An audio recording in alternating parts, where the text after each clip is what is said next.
Kolkata science সিটিতে শুরু হতে চলেছে নতুন 3D সিনেমা ওয়ান স্টেপ বিয়ন্ডের প্রদর্শনী।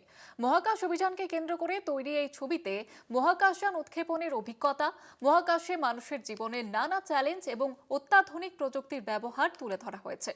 বিশেষভাবে দেখানো হয়েছে নাসার ভবিষ্যতের মহাকাশ অভিযানের পরিকল্পনা, পাশাপাশি পৃথিবীর বাইরে জীবনের সন্ধান এবং মানুষের মঙ্গল গ্রহে যাওয়ার প্রস্তুতির বিষয়টিও তুলে ধরা হয়েছে সিনেমাতে। প্রতিদিন সকাল 11টা থেকে সন্ধ্যা 6টা পর্যন্ত 1 ঘন্টার পর পর শো চলবে। টিকিটের দাম রাখা হয়েছে 120 টাকা। আগামী 6 থেকে 8 মাস এই ছবির প্রদর্শনী চলবে বলে জানা গিয়েছে। ছবিটি পরিবার সহ দেখার মতো বলেও জানিয়েছে কর্তৃপক্ষ। এটা যে আমরা যদি যখন 3D তে দেখি, 3D অ্যানিমেশন করে যদি কিছু দেখি, বুঝতে অনেক সুবিধে। আর এটা হচ্ছে গ্রাউন্ডেড ইন সায়েন্স। এটা কিন্তু শুধুমাত্র যে গাঁজাখুরি গল্প তা নয়, যে কি হতে পারে, কি হতে চলেছে, সেগুলো মিলিয়ে সায়েন্টিফিকভাবেই এটা তৈরি করা হয়েছে। সেই জন্য that will really excite them. More scientific exploration, যে জানার জন্য ওখানে জীবনের সম্ভাবনা রয়েছে কিনা, those are the exciting part.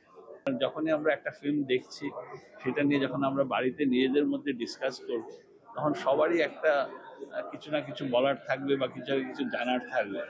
এই যে কিউরিয়াসিটি না, in the process everybody gets involved and lot of new information comes to the young minds that will inspire them to take a career or take a profession which will be beneficial not only for them, for the mankind ever.